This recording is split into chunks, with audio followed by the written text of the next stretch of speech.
O nosso assunto do Bom Dia Responde, desse primeiro Bom Dia Responde dessa quinta-feira, é glaucoma. A campanha Maio Verde de prevenção e combate ao glaucoma está rolando, essa doença que pode causar cegueira irreversível. E a gente vai tirar dúvidas com o médico oftalmologista Pedro Calil. Tudo bem, doutor Pedro? Bem-vindo. Tudo bem, muito obrigado, bom dia. Obrigado pela presença. Se você quiser perguntar para o doutor Pedro, fique à vontade. Temos o QVT e o WhatsApp disponíveis. O número, a gente sempre repete, 984511111. Doutor Pedro, triste, e aí como outras doenças, é que essa pode não dar nenhum sinal, né? Exatamente. O glaucoma. Exatamente, como você muito bem disse, o glaucoma hoje é a principal causa de cegueira irreversível no mundo. Nós temos causas de cegueira reversíveis, como a catarata, por exemplo, que a gente opera e o paciente volta a enxergar normalmente, mas o glaucoma, depois que ele é instaurado, ele só vai piorando a visão da pessoa e muitas vezes ela nem percebe. Em 80% dos casos, ele inicia assintomático e com o decorrer com a progressão da doença, o paciente só vai sentir em casos bastante avançados quando não há mais volta do que já perdeu. Sim. Uma vez perdida a visão pelo glaucoma, aquela parte do campo visual que já foi perdido não volta. Não tem reparação, né? Não tem reparação. A medida de rastreio, por onde começar isso? Eu tenho que levar em conta. Na minha família já teve um caso, aí é melhor antecipar o rastreio. Ou não tem relação de hereditariedade? Tem sim. Os principais fatores de risco para glaucoma são história familiar positiva, pressão alta nos olhos, certo? Idade avançada, mas isso não quer dizer que pessoas mais jovens possam ter. Até criança pode ter, existe glaucoma congênito, existe glaucoma infantil, certo? E também algumas raças, como os descendentes africanos e asiáticos, têm mais chance também. Altos míopes também tem.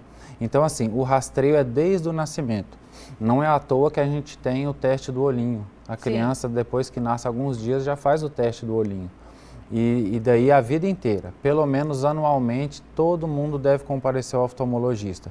Só que só o médico oftalmologista consegue saber a periodicidade exata para você comparecer ao consultório, a depender dos seus fatores de risco, se na família tem.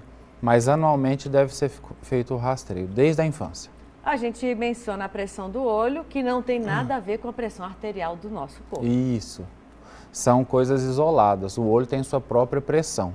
E esse é o principal fator de risco para o desenvolvimento da doença glaucomatosa.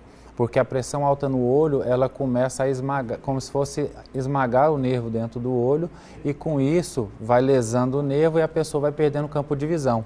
Ela perde campo de visão de fora para dentro, da periferia para o meio.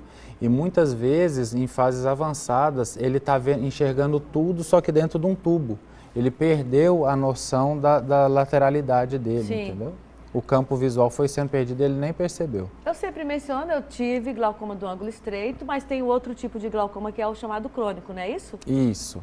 E são protocolos diferentes para acompanhamento, tratamento? E, na verdade, os dois são crônicos, só que existe o de ângulo aberto e o de ângulo estreito. Esses que você mencionou, ele é mais agressivo e a gente até consegue descobrir mais cedo, porque a pessoa pode ter crises e assim ela deflagra mais fácil. Só que o mais comum de todos, infelizmente, é o de ângulo aberto, em que não há sintoma algum. Num deles se faz cirurgia, pode haver um controle ali imediato? Na verdade, em todos nós fazemos cirurgias. Só que o glaucoma não tem cura, como você bem disse, ele tem controle. Sim. É uma doença que vai acompanhar a pessoa pelo resto da vida e o quanto mais precoce for descoberta, melhor ainda.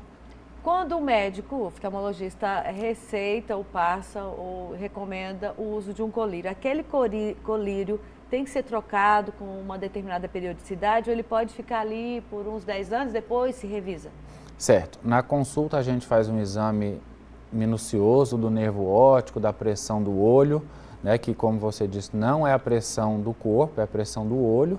E a gente avaliando o nervo e pressão, além de uns exames que a gente pede, como campo visual, tomografia de coerência óptica do nervo óptico, a gente determina a gravidade desse glaucoma.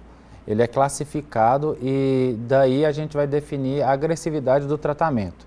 Temos algumas classes de drogas para controle de glaucoma com colírio e a gente vai aumentando ou tirando o colírio de acordo com a pressão, se ela estiver controlada ou não. Certo, eu vou para o telão para mostrar a estimativa da Organização Mundial de Saúde. Você acompanha aí junto comigo até 2040, portanto nós estamos em 2024, 16 anos é a média aí desse cálculo. Mais de 111 milhões de pessoas terão diagnóstico de glaucoma no mundo. E essa doença atinge aqui no Brasil quase 1 milhão de indivíduos, segundo o Ministério da Saúde. É um bocado de gente que precisa, e aí nos aspectos já mencionados pelo Dr. Pedro, antecipar se for o caso ou manter regularidade nessa visita ao oftalmologista. Dr. Pedro, minha pergunta agora é, no sistema público de saúde, por onde começa esse monitoramento? Certo. No SUS, a porta de entrada é basicamente o postinho, né? Sim. A unidade básica de saúde. Então, de lá, o clínico geral vai avaliar o paciente e o problema é esse. Muitas vezes o paciente não tem queixa.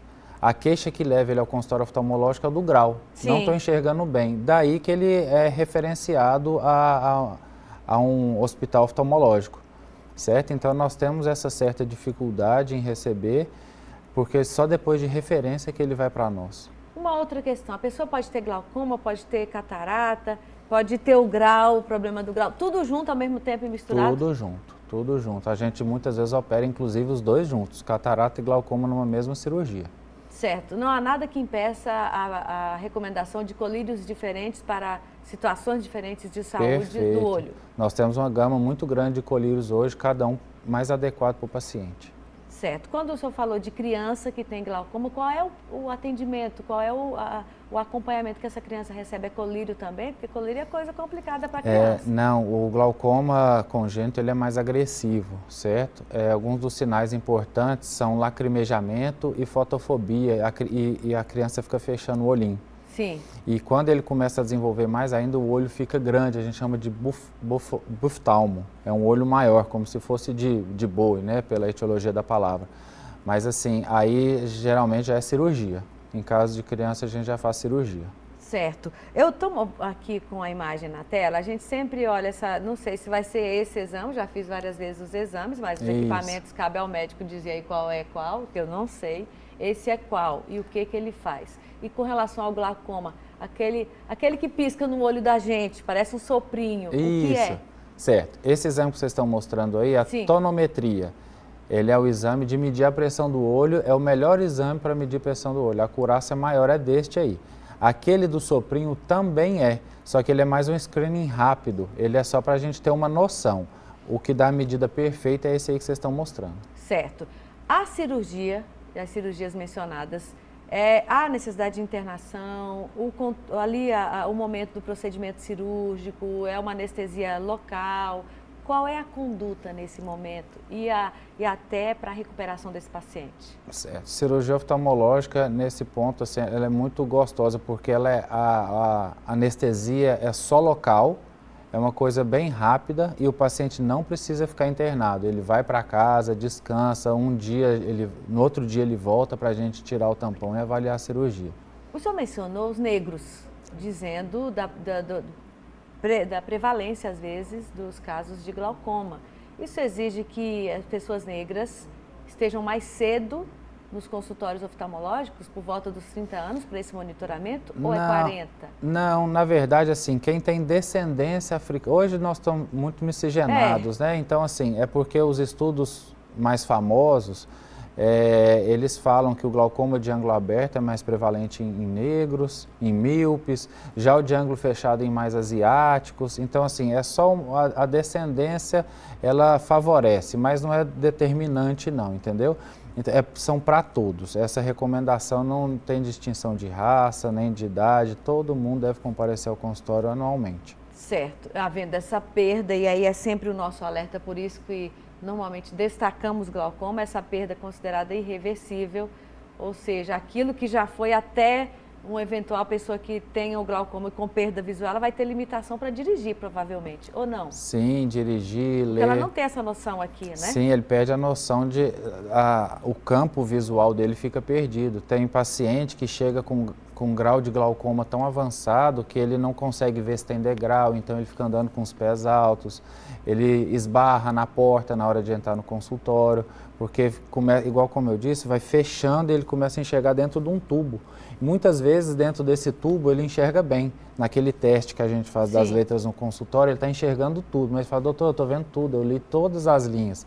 E lê, só que está perdendo o campo de visão, até que no final ele fecha. As comorbidades, como diabetes, por exemplo, podem pesar ainda mais na questão do glaucoma ou não? Sim, não diretamente o diabetes causa glaucoma, mas ele pode levar a doenças como a retinopatia diabética e ela leva ao glaucoma. Existem casos e são glaucomas bem agressivos também, é o tal do glaucoma neovascular. Ele, decorrente da retinopatia diabética, pode gerar um glaucoma bem agressivo. Certo. O fato da pressão do olho estar elevada deixa o olho mais vermelho? Não. Não. Deixa o olho claro, sendo que tem umas raízes, a gente costuma ver uns risquinhos nos olhos vermelhos, assim, a gente pensa, meu Deus, o que será isso?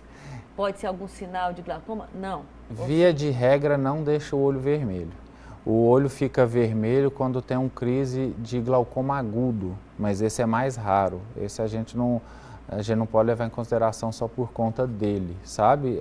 Olho vermelho não necessariamente quer dizer glaucoma, não. Existe um tipo que tem um aumento muito súbito da pressão, a pessoa sente muita dor e o olho fica vermelho. Mas, via de regra, ela não sente absolutamente nada. Nós vivemos num estado muito quente, que ajuda uma outra doença do olho, que é o pterígio, não certo, perfeito. Que também não tem nenhuma relação com glaucoma. Não. Você pode ter pterígio e glaucoma, como foi o meu caso. Pode ter pterígio, glaucoma, catarata. O pterígio é aquela carninha. Exatamente, aquela carninha vermelha que a gente vê no canto do olho, que vai crescendo rumo ao centro do olho.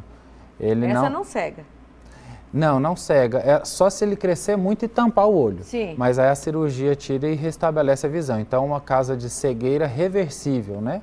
Sim, e aí é como o diabetes, que também pode provocar uma cegueira reversível, ou diabetes, a cegueira, em alguns casos, quando há descompensação, é irreversível também? Certo, ele pode ser irreversível ou reversível, depende do grau de acometimento. A retinopatia diabética é um problema muito grave também, que destrói a retina, os vasinhos do fundo do olho.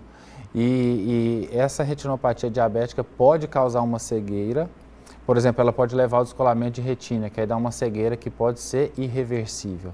Mas ela pode ser tanto reversível como irreversível. Só para a gente fechar, doutor Pedro, e aí de tudo que já falamos, para resumir ali o que o senhor recomenda para o tocantinense em geral com relação ao glaucoma. Certo, começar pelo teste do olhinho, né? A criança nasceu, nos primeiros dias já faz o teste do olhinho. Depois, se tudo bem, de 6 em 6 meses até completar um ano. Depois anualmente, a vida inteira anual. E só com as consultas a gente vai saber a periodicidade que deve ser realizada o retorno do paciente. Tem paciente que tem glaucomas graves, por exemplo, que eu peço para vir de 3 em 3 meses, 4 em 4 meses, moderado vai de 6 em 6 meses.